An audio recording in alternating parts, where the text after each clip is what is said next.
오늘 저녁 말씀의 제목은 험악한 세상에서 나그네로 살아가기, 그런 말씀의 제목입니다. 오늘 아브라함의 이야기입니다. 아브라함이 지금 험악한 세상을 나그네로 살아가고 있습니다. 그렇죠? 세상이 험악합니다. 아브라함이 지금 험악한 세상을 나그네로 살아가고 있는데 어느 정도로 험악한 세상입니까? 사람을 죽이고 그의 아내를 빼앗을 정도로 험악한 세상입니다. 남편을 죽이고 그 아내를 빼앗을 정도로. 오늘 본문 10절 11절을 보면 아비멜렉이 또 아브라함에게 이르되 네가 무슨 뜻으로 이렇게 하였느냐, 왜 아내를 누이라고 속였느냐, 그런 거죠. 아브라함이 이르되 이곳에서는 하나님을 두려워함이 없으니 내 아내로 말미암아 사람들이 나를 죽일까 생각하였으므로. 내 아내로 말미암아, 그러니까 내 아내를 빼앗아 가기 위해서 나를 죽일까 두려워서 내가 아내를 누이라고 그렇게 거짓말을 했다, 그렇게 고백을 하는 것이죠. 그러면 사람들이 사실은 그렇게 하지도 않을 것인데 아브라함이 괜히 겁먹고 그랬던 것일까요? 그렇지 않습니다. 사실은 그럴 사람들이 아닌데, 원래는 그렇게 하지 않는데 괜히 아브라함이 겁먹고 그냥 그랬던 것이냐? 그렇지 않다는 거죠. 이들은 실제로 얼마든지 타지 사람을 죽이고 그의 아내를 빼앗는 그런 사람들이었기 때문에 두려워서 아내를 누이라고 속였던 것입니다. 떨기나무라는 책이 있죠. 아마 읽어보신 분들 계실 텐데, 사우디아라비아에서 왕족 주치의로 있었던 한국인이 쓴 책이죠. 김승학 집사님이 쓴 책인데, 떨기나무 책을 보면 사우디아라비아에 사는 베두인 유목민들도 역시 지금도 그러한 것을 그 책에 기록을 하고 있더라고요. 이 중동의 유목민들은 아브람 때와 거의 유사한 삶의 방식을 지금도 그대로 가지고 살아가는 사람들입니다. 별로 달라진 것이 없습니다. 수천 년 전의 삶의 방식이나 지금이나 그들은 별로 달라진 것이 없이 그렇게 살아갑니다. 그때 책의 저자인 그 의사도 어느 날 탐사를 하기 위해서 베두인들이 살고 있는 그런 지역에 아내와 같이 들어갔다가 아내로 인해서 죽임을 당할 뻔한 상황을 만났던 것이 기록되어 있죠. 사람들이 그를 죽이고 그 아내를 뺏으려고 했던 그 위기, 하나님의 도우심으로 말미암아 그 위기를 넘겼던 그런 기록이 있습니다.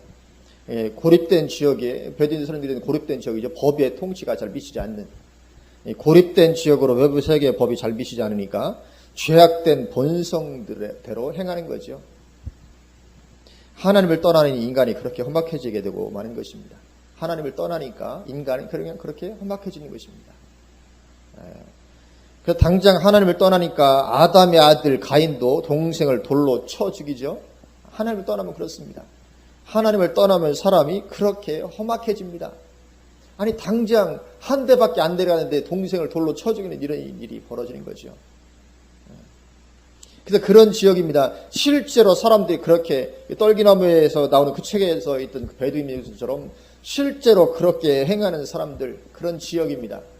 그런 지역에 아브라함이 외지에서 흘러 들어와서 나그네로 우거하고 살아가고 있는 것입니다. 그러니 아브라함에게 이 얼마나 두려움이 있었겠습니까? 실제로 두려움이 그에게 있었던 것입니다. 요즘같이 치안이 잘 되는 그런 시대도 아닙니다. 그때 무슨 치안이라는 게 있겠습니까?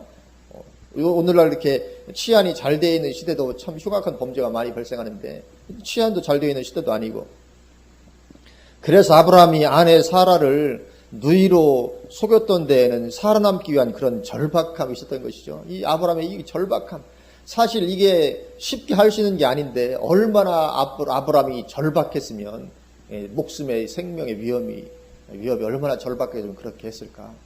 그런 절박함이 아브라함에게 있었던 것이죠. 이처럼 아브라함의 삶은 험악한 세상을 나그네로 살아가는 삶이었습니다. 오늘날에도 터세라는 게 있잖아요. 타지에 가면 터세라는 게 있습니다. 근데 아브라함이 이미 거기에 뿌리 내리고 살고 있던 사람들이 있는데 거기에 나그네로 들어가 사는 거죠. 그냥 진짜 글자 그대로 나그네입니다. 험악한 세상에서 나그네로 살아가는 거죠. 그런데 성경은 우리 그리스도인들도 마찬가지로 그렇게 나그네로 살아가는 사람들이라고 말씀을 하죠. 베드로전서 1장 17절에 외모로 보시지 않고 각 사람의 행위대로 심판하신 이를 너희가 아버지라 부른즉 너희가 나그네로 있을 때를 두려움으로 지내라. 우리가 나그네라는 것입니다. 또 베드로전서 2장 11절 사랑하는 자들아 거류민과 나그네 같은 너희를 권하노니 영혼을 거슬러 싸우는 육체의 정욕을 제어하라. 우리를 향하여 거류민과 나그네 같은 너희다. 우리는 거류민과 나그네 같은 사람들인 줄로 믿습니다. 우리의 본향은 천국이죠. 이곳이 우리의 본향이 아닙니다. 우리의 본향은 천국이고 지금은 이 험악한 세상에서 나그네로 그렇게 살아가는 것입니다. 그래서 아브라함은 그렇게 험악한 세상에서 나그네로 살아가는데 그 나그네로서의 삶을 흔들림 없이 아브라함이 살아갑니다. 물론 때로 실수를 하기는 했지요. 어떻게 사람이 완벽할 수는 없잖아요. 때로 실수를 하기는 했어도 아브라함은 그래도 흔들림 없이 나그네로서의 삶을 충실하게 살아갑니다. 그리고 마침내 그는 믿음의 조상이 되게 되죠. 믿음의 조상이 됩니다. 그러면 아브라함이 그렇게 승리했던 그 비결이 무엇이었을까? 아브라함은 어떻게 그 삶을 험악한 세상에서 나그네로 사는 그 삶을 승리할 수 있었을까? 성경은 그 아브라함의 승리의 비결이 이 세상의 것들을 추구하지 않는 것이었다. 그렇게 말씀을 하고 있습니다. 히브리서 11장 9절에서 10절에 보면 믿음으로 그가 이방의 땅에 있는 것 같이 약속의 땅에 거류하여 동일한 약속을 유업으로 함께 받은 이삭 및 야곱과 더불어 장막에 거하였으니 이는 그가 하나님이 계획하시고 지으실 터가 있는 성을 바랐습니다. 그렇게 장막을 치고 그렇게 나그네로서 살았는데 어떻게 그가 그렇게 할 수 있었는가? 그것은 그가 하나님이 계획하시고 지으실 터가 있는 그 성을 바랐기 때문에 그렇게 할 수 있었다. 그렇게 말씀을 하죠. 하나님이 계획하시고 지으실 터가 있는 성, 이게 무엇입니까? 이 성은 하늘에 있는 성을 말하는 것입니다. 하늘의 도성입니다. 그러니까 아브라함은 그렇게 하늘에 있는 그 도성을 바라보고 마침내 이 세상에서의 삶이 끊어지고 나면 들어가게 될 영원한 그 하늘에 있는 성을 바라봄으로 말미암아 그가 승리하는 삶을 살았다. 그렇게 말씀을 하고 있습니다. 그래서 그것이 나그네로서의 삶을 승리하게 하는 원동력이 되었다는 것이죠.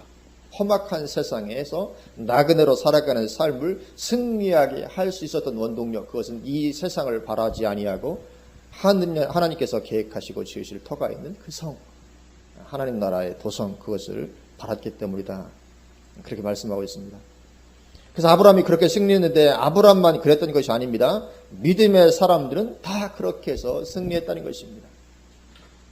히브리서 11장 13절에서 16절에 이 사람들은 다 믿음을 따라 죽었으며 약속을 받지 못하였으되 그것들을 멀리서 보고 환영하며 또 땅에서는 외국인과 나그네임을 증언하였으니 그들이 이같이 말하는 것은 자기들이 본향 찾는 자임을 나타내미라. 그들이 나온 바 본향을 생각하였더라면 돌아갈 기회가 있었으려니와 그들이 이제는 더 나은 본향을 사모하니 곧 하늘에 있는 것이라. 하늘에 있는 본향을 사모한다는 것이요. 이러므로 하나님이 그들의 하나님이라 일컬음 받으심을 부끄러워하지 아니하시고 그들을 위하여 한 성을 예비하셨느니라.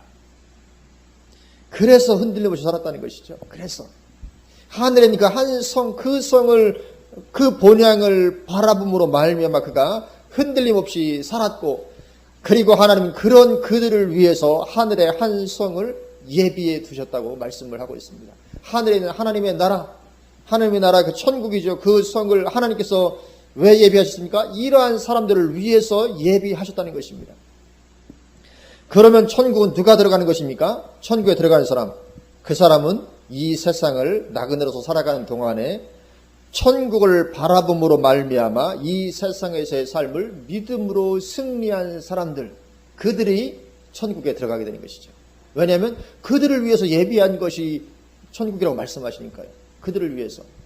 그러니까 천국은 그저 나 그냥 뭐 예수 믿는다고 하면서 세상을 그냥 추구하면서 살아가는 그들을 위해서 주어진 것이 아닙니다. 예수 믿는다고 교회 왔다 갔다 하지만 삶에서는 하나님의 나라를, 천국을 바라보지 않고 그냥 이 세상이 좋아서 이 세상 것 추구하면서 나의 만족을 추구하면서 주일 되면 여전히 교회는 가지만 그런 사람들을 위해서 예비된 것이 천국이 아니라고 말씀합니다. 그런 사람들은 절대로 천국에 들어가지 못할 것입니다. 그런 사람들을 위해서 천국은 예비된 것이 아닙니다.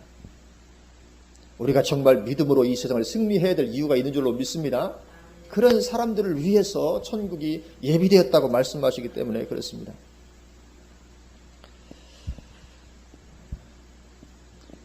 그래서 아브라함 때 이 세상이 험악했던 것처럼 지금도 우리 그리스도인들에게 세상은 험악합니다. 어느 때든지 참된 그리스도인에게 세상은 험악하지요. 그래도 우리나라는 아무래도 나은 편입니다. 그렇죠? 다른 나라에 비해서는 우리나라는 나은 편입니다. 다른 많은 나라들에서는 우리나라에서보다 훨씬 더 험악한 곳들이 많죠. 북한에 살고 있는 그리스도인들 얼마나 험악합니까, 세상에. 중동에 살고 있는 그리스도인들, 중국에 살고 있는 그리스도인들, 그리고 많은 이슬람 국가에 살고 있는 그리스도인들, 그들은 우리보다 훨씬 더 험악한 세상을 살아가고 있습니다. 우리가 지금 북한에 가서 신앙생활 한다고 생각할 때 얼마나 이게 험악하겠습니까? 참 쉽지 않죠. 주일 예배 한번 잘못 들어가면 당장 붙잡혀가고 이런 상황에서. 요즘에도 계속 이슬람 국가들에서 교회를 향한 테러가 끊임없이 발생하잖아요.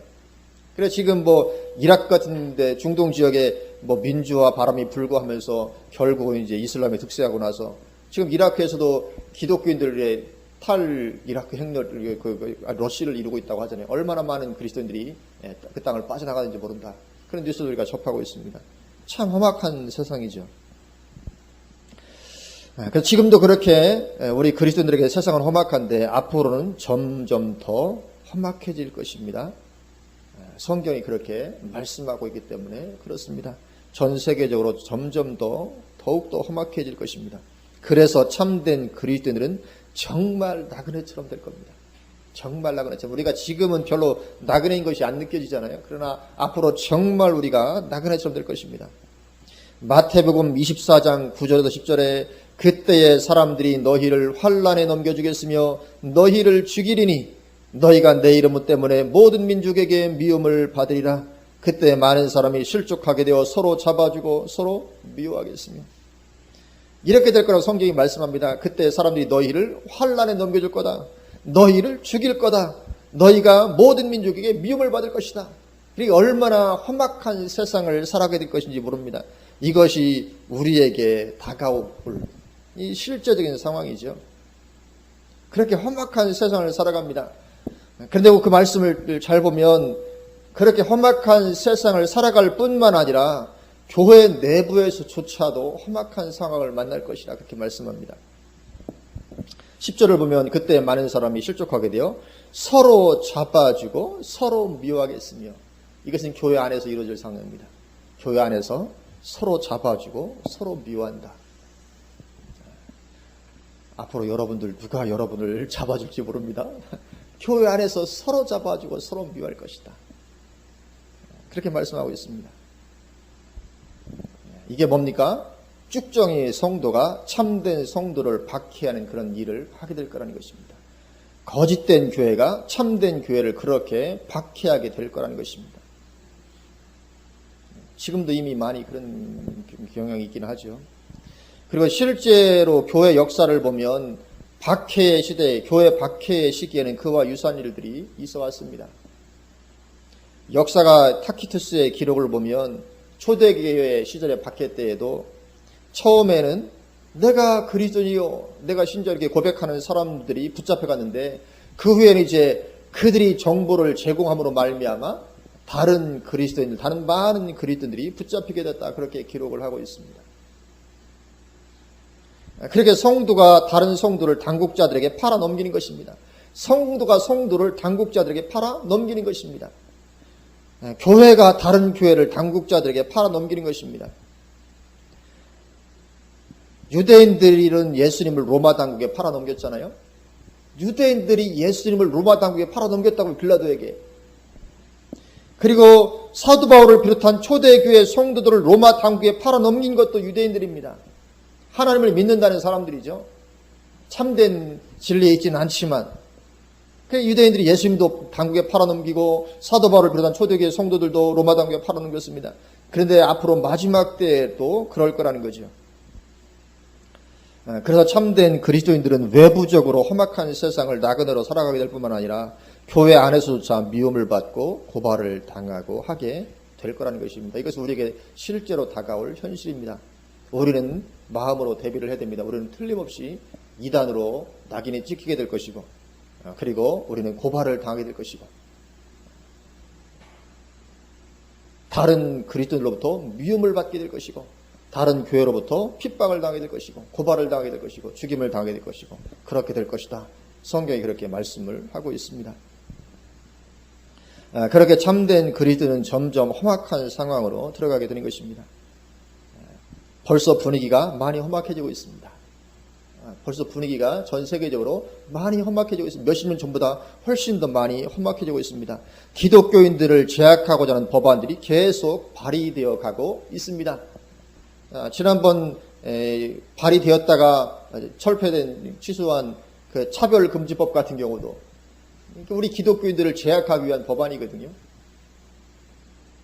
근데 안타까운 것 중에 하나는 지금 진보적이라고 하는 교단들에서는 그 차별금지법을 찬성한다는 것입니다. 너무 안타까운 거죠. WCG, NCG 같은 경우에는 그 차별법안을 찬성합니다. 오히려 반대하는 보수적인 기독교 교단들을 아주 이상하게 매도합니다. 지금 그런 현실입니다. WC 쪽에서는 진보적인 그런 교단들, NCG 같은 경우에는 차별금지법 굉장히 찬성합니다. 그거 만들어야 된다는 것이거든요. 근데 그것이 우리 기독교인들을 그렇게 제약할 그런 법안들인데도 그걸 정말 그런 것입니다. 이미 교회가 본질에서 많이 떠나갔기 때문에 배도의 시대로 들어서는 그런 가운데 있기 때문에 그런 것입니다. 그래서 기독교인들을 제약하고자 하는 법안들이 계속 발의되어 가고 있고 앞으로 우리 신앙을 위협하는 법안들이 계속 만들어질 것입니다. 틀림없이 계속 만들어질 것입니다. 그래서 성경 말씀대로 살아가는 기독교인들은 곧 공식적인 범법자로 몰리게 되는 것입니다. 이제 공식적인 범법자, 교계에서 이단으로 몰리는 것뿐만 아니라 공식적으로 이제 정부에 의해서 범법자로 몰리게 됩니다. 법에 의해서 법을 지키지 않는 집단으로 이제 몰리게 되는 것입니다. 그래서 이제 공식적인 처벌을 받게 되는 것입니다. 근데 이것이 먼 미래의 일이 아니라는 것입니다. 이미 시작되고 있고 조만간 본격적으로 닥칠 일입니다. 그리고 앞으로 점점 더 심해져 갈 것입니다. 성경이 그렇게 말씀하고 있기 때문에 그렇습니다. 그래서 마침내 계시록에서 말씀하는 수준에 이르게 되는 것입니다. 계시록 13장 9절 10절 누구든지 귀가 있거든 들을지어다. 사로잡힐 자는 사로잡혀갈 것이요 칼에 죽을 자는 마땅히 칼에 죽을 것이니 성도들의 인내와 믿음이 여기 있느니라. 성도들의 인내와 믿음이 반드시 필요하다. 왜요? 사로잡힐 자는 사로잡혀갈 것이고 칼에 죽을 자는 칼에 죽임을 당할 것이기 때문에 이 마지막 때의 성도들은 반드시 인내와 믿음이 있어야 승리하게 될 거다. 그렇게 말씀을 하고 있습니다. 우리 성도들에게 험악한 세상이 될 것임을 그렇게 말씀을 하고 있는 것입니다. 그래서 인내하는 믿음이 없이는 배도하게 되고 많은 세상이 됩니다. 그래서 성도의 인내와 믿음이 여기 있느니라 말씀합니다. 인내하는 그 믿음이 없으면 그 사람은 반드시 교회를 다녀도 결국은 배도하게 되고 마는 것입니다. 그래서 이미 많은 국가들에서 기독교인들에게는 참으로 험악한 세상이 이미 되었고 더 심해져 가고 있습니다. 또 요한계시록 13장 16절 17절에 그가 모든 자 곧 작은 자나 큰 자나 부자나 가난한 자나 자유인이나 종들에게 그 오른손이나 이마에 표를 받게 하고 누구든지 이 표를 가진 자 외에는 매매를 못하게 하니 이 표는 곧 짐승의 이름이나 그 이름의 수라. 짐승표 뭐 예외가 없습니다. 모든 자입니다. 작은 자든지 큰 자든지 부자든지 가난한 자든지 자유인이나 종들이나 관계없이 누구나 다 이 표를 받게 한다는 것이죠. 그리고 표를 가진 자 외에는 매매를 못하게 한다. 이 짐승표가 없으면 매매를 못하게 한다는 것입니다. 그러니 얼마나 험악한 세상입니까? 매매를 못하게 하니까 이게 얼마나 험악한 세상입니까? 매매를 못하게 한다는 말은 거지처럼 살아갈 수밖에 없게 될 것임을 말하는 것입니다. 앞으로 우리가 다 거지가 될 거라고요. 거지처럼. 왜요? 매매 못하게 하니까요. 짐승표 안 받으면 매매를 못하게 한다는 것이죠. 다 거지가 되는 것입니다. 앞으로 현금 없는 사회가 됩니다. 아시죠, 다들? 앞으로 이제 현금은 사라집니다. 현금 없는 사회가 됩니다. 그래서 짐승표를 받지 않으면 은행 거래도 할 수 없고 마트에서 물건도 사지 못합니다. 현금 없어집니다. 지금도 신용카드로 많이 대체가 되었지만 앞으로는 현금 자체가 아예 없어지고 짐승표 하나로 모든 것이 다 결제를 하고 세금도 그걸로 내야 되고 은행도 다 그걸로 해야 되고 마트에서 물건도 그걸로 사야 되고 다 그런 시대가 되는 것입니다. 그러면 짐승을 받지 않는 그리스도는 거지처럼 되는 것입니다. 그래도 믿음을 지킬 거냐 그거죠. 이래도 믿음을 지킬 거냐. 그때 그럼 우리는 어떻게 됩니까? 우리 예수님처럼 해야 됩니다. 사람이 떡으로만 살 것이 아니요 하나님의 입으로 나오는 모든 말씀으로 살 것이라 우리가 외쳐야 되죠. 그래 매매를 못하게 할 때 그게 바로 광야의 이스라엘 백성들하고 상황이 똑같은 것입니다. 거기에 먹을 게 어디 있습니까? 광야에 있는 이스라엘 백성들에게. 왜 거기를 인도하십니까? 인도하신 목적이 있었죠. 사람이 떡으로만 살 것이 아니요 하나님의 입으로 나오는 모든 말씀으로 살 것이라 이것을 가르쳐 주시기 위해서 광야로 그들을 인도했다고 말씀합니다. 그런데 계시록에 보면 마지막 때 교회도 광야로 하나님께 이끄시다고 말씀을 하고 있잖아요. 해를 올리는 여자가 광야로 도망갑니다. 똑같습니다. 그래서 우리는 그때 어떻게 됩니까? 짐승표를 받고 타협할 것이 아니다. 사람이 떡으로만 살 것이 아니요 하나님의 입으로 나오는 모든 말씀으로 살 것이다. 그렇게 외칠 수 있어야 됩니다. 그러면 사라지게 되어 있습니다. 반드시 사라지게 되어 있습니다. 하나님 돌보심과 보호하심이 있습니다. 포도주와 감람류는 해치지 말라 말씀하시잖아요. 그렇게 우리가 믿음으로 나아가면 하나님은 반드시 그런 어려움 가운데 환난 가운데서 우리를 건져주시고 지켜주시고 먹을 것 공급해 주시고 하실 줄로 믿습니다. 그런 것입니다. 그렇게 험악한 세상이 다가오는데 그런 세상에서 어떻게 승리할 수 있다고요? 아까 말씀드린 것처럼 오늘 본문의 아브라함을 비롯해서 믿음의 선지들이 했던 것처럼 하늘에 있는 성을 바라보는 것입니다. 그게 험악한 세상을 이길 수 있는 비결인 줄로 믿습니다. 그거 바라보지 않으면 감당 안 됩니다. 왜요? 현실이 너무 어려우니까 감당이 안 되는 것이죠. 그래서 우리가 하늘에 있는 도성 바라보지 아니하고 이 땅을 바라보게 되면 험악한 세상이 감당이 안 되고 그래서 타협하게 되고 변질되게 되고 마침내 배도하게 되고 마는 것입니다. 끝까지 견디지 못하게 되고 마는 것이죠. 그러나 끝까지 견디지 못하면 어떻게 됩니까? 큰일 나잖아요. 마태복음 24장 13절에 그러나 끝까지 견디는 자는 구원을 얻으리라. 한 번 구원은 영원한 구원이 아닙니다. 끝까지 견디는 자는 구원을 얻는다. 중간에 배교하면 그 사람에게는 구원이 없는 것입니다. 그래서 우리가 이제 믿음으로 인내하면서 지키는 이제 이렇게 나가는 것이죠. 믿음을 지키면서 인내하면서 사람이 떡으로만 사냐? 하나님 말씀으로 살지. 그러면서 나가면 그렇게 하면 그렇게 제대로 견디면 생각보다 험악한 세상이 빨리 끝나게 될 수도 있는 것입니다. 빨리 끝납니다.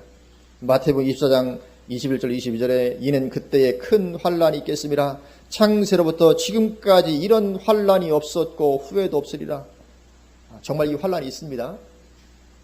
창세로부터 지금까지 이런 환란이 없었고 후회도 없으리라. 이 환란이 분명히 우리에게 다가온다고 성경은 말씀하고 있거든요.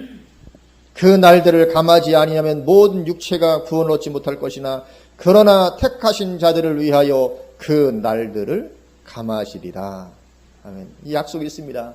우리가 정도를 걸어서 달려나가면 이 날들이 감해지게 될 줄로 믿습니다. 네, 감해지게 되어 있습니다. 반드시 우리가 승리하게 되어 있는 줄로 믿습니다. 그렇게 우리가 이 험악한 세상을 감당해야 될 줄로 믿습니다. 물론 우리는 완벽하게 감당할 수는 없을지 모릅니다. 왜냐하면 인간으로서 어쩔 수 없는 연약함도 있기 때문에 그렇습니다. 오늘 본문에서도 아브라함의 연약함을 보게 되죠.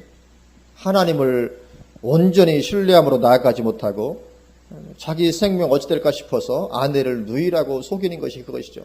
아니 분명히 하나님의 약속이 주어져 있는데 이 땅을 너에게 후손에게 줄 것이고 그리고 사라에게 분명히 이거 지금은 아브라함의 99세 때 이야기거든요. 그 직전에 바로 이제 사라에게 아들이 있을 것이라고 약속을 받았잖아요.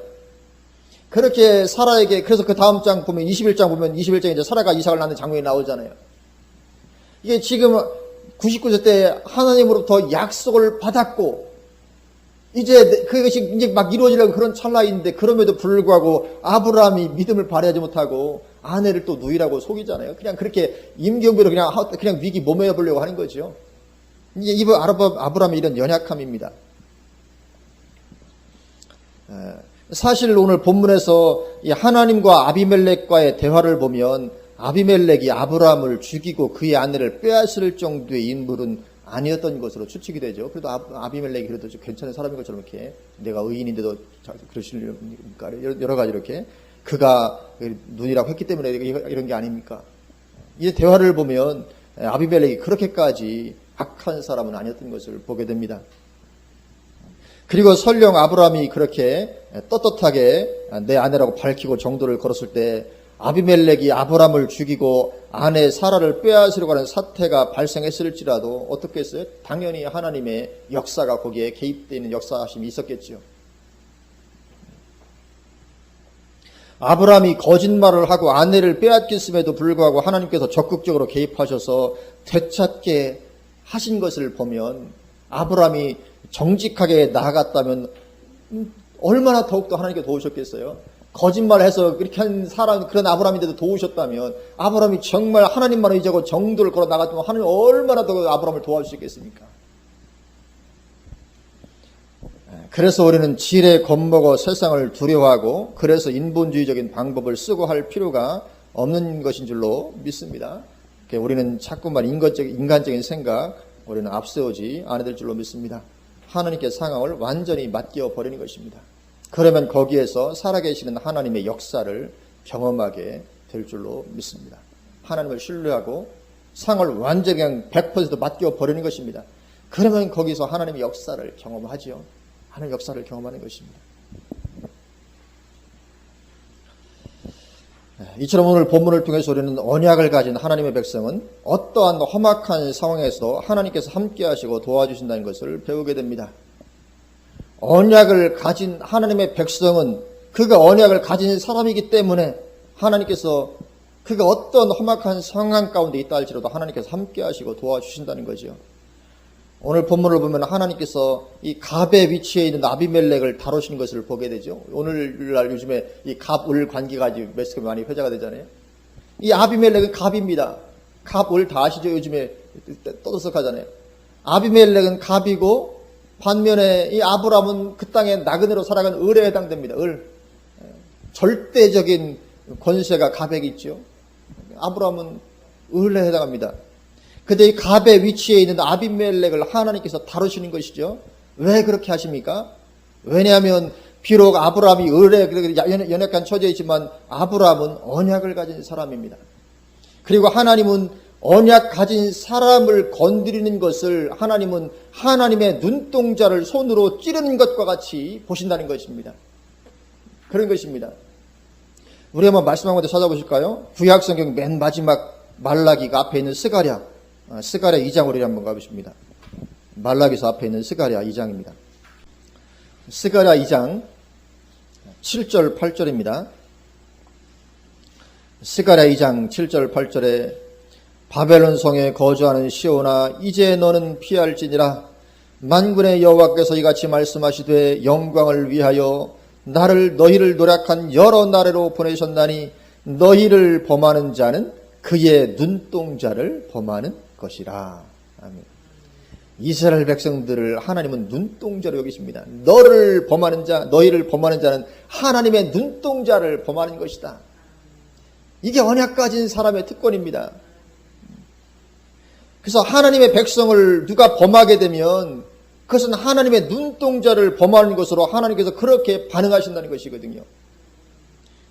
우리 몸에서 눈동자처럼 예민한 부분이 없습니다. 눈동자가 얼마나 예민합니까? 우리는 눈동자 안에 하다못해 속눈썹 하나만 들어가도 감당이 안 되잖아요. 작은 티끌 하나만 들어가도 이게 눈동자의 눈이 감당이 안 되는 것이거든요. 그런데 그 사람의 눈을 한번 범해 보십시오. 그 사람이 가만히 있겠습니까? 눈동자를 찌른다. 얼마나 이게 고통스러운, 눈동자가 찌르는 게 얼마나 고통스럽겠습니까? 그런데 누군가가 하나님의 눈동자를 한번 찔렀다고 생각해 보시죠. 하나님의 눈동자를 찌르는 것입니다. 이 사람의 눈동자 찌르는 게 얼마나 고통스러워요. 그런데 하나님의 눈동자를 찌른다고 할 때 어떻게 되겠습니까? 그런데 언약 가진 우리가 바로 그런 존재라는 것입니다. 언약 가진 우리가. 아브라함이 언약을 가지고 있으니까 누군가 아브라함을 범하면 그것은 곧 하나님의 눈동자를 찌르는 것처럼 똑같이 되어서 하나님이 그 사람을 가만둘 수가 없는 것입니다. 언약 가진 하나님의 백성들은 바로 하나님의 눈동자와 같은 것입니다. 그래서 광야길을 걸어가던 이스라엘 백성들, 그들도 참 여러 실수도 많이 하고 했지만 그럼에도 불구하고 하나님께서 그들을 그렇게 함께 하시고 지켜주시잖아요. 왜 그랬다고요? 하나님의 눈동자 같은 존재니까 그런 것입니다. 신명기 32장 9절 10절을 보면 여호와의 분깃은 자기 백성이라 야곱은 그가 택하신 기업이로다. 여호와께서 그를 황무지에서 짐승이 부르짖는 광야에서 만나시고 호위하시며 보호하시며 자기의 눈동자같이 지키셨도다. 우리는 하나님의 눈동자인 줄로 믿습니다. 우리는 하나님의 눈동자입니다. 누가요? 언약을 붙잡고 있는 그 사람이. 우리가 언약을 붙잡고 있으면 틀림없이 우리는 하나님의 눈동자인 줄로 믿습니다. 그래서 하나님은 사람들이 우리에게 하는 그대로 갚아주십니다. 그게 창세기 12장 3절이죠. 너를 축복하는 자에게는 내가 복을 내리고 너를 저주하는 자에게는 내가 저주하리니 땅의 모든 족속이 너로 말미암아 복을 얻을 것이라 하신지라. 그래서 내가 정말 언약 가진 사람이 맞다면 누군가 나를 축복하면 하나님 그 사람을 축복하십니다. 누군가 나를 저주하면 하나님 그 사람을 저주하십니다. 왜요? 내가 잘나서 그런 것이 아니고 내가 언약을 가진 사람이기 때문에 그런 것입니다. 그래서 아브라함이 비록 실수하지만 그래도 하나님은 아브라함 편에서 역사하십니다. 아니 아비멜렉이 잘못한 게 아무것도 없잖아요. 그래도 그 집안 사람들 태를 다 닫아버리십니다. 아니 아비멜렉이 아무 잘못한 것이 없는데도 불구하고 그 집안의 태를 하나님 닫아버리십니다. 왜 그렇습니까? 아브라함이 실수했지만 아브라함은 언약을 가진 백성이라고요. 그리고 아비멜렉은 언약과 아무 관계없는 사람이고 그렇게 하나님께서 반응하시는 것입니다. 이것이 언약 가진 자만이 누리는 특별한 축복입니다. 그래서 언약 가진 사람은 비록 조금 실수해도 하나님 그 사람 편에서 일하시는 것이고 그 사람 편에서 역사하시는 것입니다. 그리고 이것은 마지막 때에도 역시 마찬가지입니다. 마지막 때 언약 가진 사람의 대표라고 할 수 있는 사람들이 누굽니까? 그 사람들이 계시록 11장에 나오는 두 증인이죠. 그러니까 이 두 증인에게 하나님께서 얼마나 함께하시고 역사하십니까? 요한계시록 11장 3절에 5절에 보면 내가 나의 두 증인에게 권세를 주리니 그들이 굵은 베옷을 입고 1260일을 예언하리라. 그들은 이 땅에 주 앞에 서 있는 두 감람나무와 두 촛대니 만일 누구든지 그들을 해하고자 하면 그들의 입에서 불이 나와서 그들의 원수를 삼켜버릴 것이요 누구든지 그들을 해하고자 하면 반드시 그와 같이 죽임을 당하리라. 아주 하나님께서 완전히 함께 하십니다. 그들을 축복하면 축복이 임할 것이지만 만약에 그들을 저주하고 그들을 해하고자 하면 하나님께로부터 그냥 그 사람을 죽이고 처치하시는 일들이 일어나는 것입니다. 왜 그렇습니까? 하나님의 눈동자를 범하는 것이기 때문에 그렇습니다. 언약 가진 자는 하나님께서 눈동자처럼 여기십니다. 우리가 그런 존재인 줄로 믿습니다. 우리가 험악한 세상에서 살아가지만 우리가 별것 아닌 존재가 아닙니다. 세상 사람들은 우리를 아주 우습게 여깁니다. 사도 바울도 뭐라고 합니까? 내가 만물의 찢기같이 여김을 받았다고 말하죠. 이 사도 바울이 얼마나 위대한 하나님의 사람입니까? 그러나 세상 사람들은 사도 바울을 볼 때 찌꺼기처럼 보고 찌꺼기처럼 여겼다. 그래서 지금도 세상 사람들이 우리를 그렇게 우습게 볼지 모르지만 그러나 우리는 하나님의 눈동자 같은 사람입니다. 내가 정말 언약을 가지고 있다면 중요한 거 하나는 거죠. 내가 정말 언약을 붙잡고 있다면 그런 것입니다. 그러므로 우리는 언약 안으로 완전히 들어가게 되어야 될 줄로 믿습니다.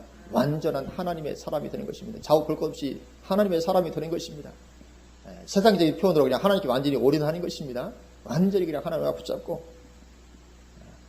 한 발 세상에 한 발 교회 이렇게 하는 것이 아니고 그건 언약 붙잡은 사람이 아니잖아요. 완전히 그냥 하나님께 그냥 몰입하는 것입니다. 물론 실수하죠. 아브라함처럼 뭐 실수 다 하잖아요. 다윗도 실수 다 하죠. 그러나 언약 가진 사람이 하는 실수는 다른 것입니다. 그래도 하나님께서 그와 함께 하시고 역사하시는 것입니다. 언약을 가지고 있기 때문에 그렇습니다. 아브라함이 실수해도 절대로 하나님 떠나지 않습니다. 다윗이 실수해도 절대로 하나님 떠나지 않습니다. 하나님께 더 가까이 나아갑니다. 실수하면 실수할수록. 그런 사람, 언약 가진 사람 하나님께서 함께 하신 것이죠. 그래서 험악한 세상에서도 얼마든지 함께 해주십니다. 앞으로 우리가 험악한 세상을 점점 더 살아가게 될 것인데 전혀 관계없습니다. 내가 언약만 확실하게 붙잡고 있다면 전혀 관계없습니다.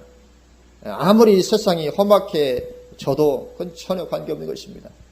우리는 하나님 안에서 평강을 누리게 될 줄로 믿습니다. 그리고 그 날들을 감해 주시고 그리고 영원한 상급 그것 때문에 덧게 될 수도 있는 것이죠.